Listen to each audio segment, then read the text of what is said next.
Hi, History Detectives.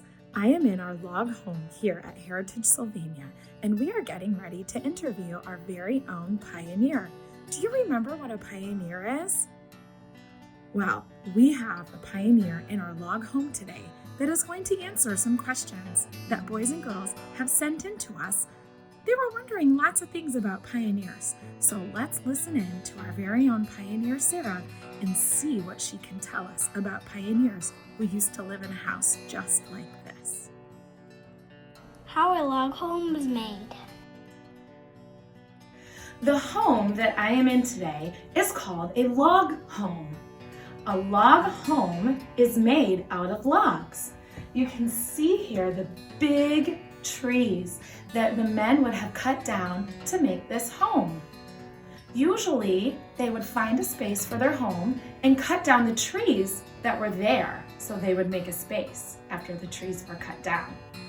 After they cut down the big logs, if there was a sawmill nearby, they could run the logs through the sawmill to make them nice and straight. Or they can hew the edges of them and make them nice and straight with a special kind of axe. Once they did that, the logs were stacked on top of each other, and chinking was added in the middle. Chinking is kind of like cement. It would keep any of the cracks nice and filled. That way the air, animals, bugs, would not come in from between the logs. The pioneers also left a space for windows and doors. Usually, before they built their home, they decided which way they wanted their house to face. They thought about the sun. They thought about the direction that the wind usually blew. That way they knew they could have their home in just the right space. This house has everything on the first floor. There aren't any walls on the inside of this house. It's one big open space.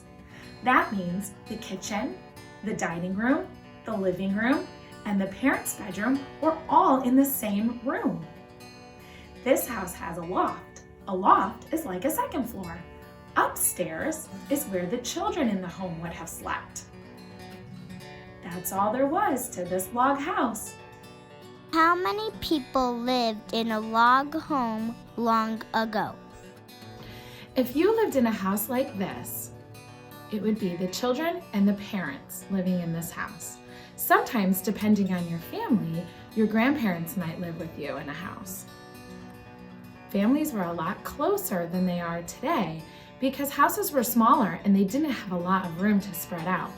There was always a job to do, so you were always busy. What did people wear long ago? Clothes a long time ago were very different than they are today. Usually, the women and the girls wore dresses with aprons, and the men and the boys wore long pants with long shirts. Your clothes might be a little different depending on where you lived, how much money your family had, and what religion you practiced. No matter what though, usually the clothes were very plain and very simple. My dress has a pattern on it, but it's usually a pretty simple pattern. Your mom would probably make all of your clothes. That meant if you ever had a hole in your sock or your pants or your dress or your apron, your mom would fix it for you. When the women and girls left the house and went outside, they usually wore a bonnet on their head.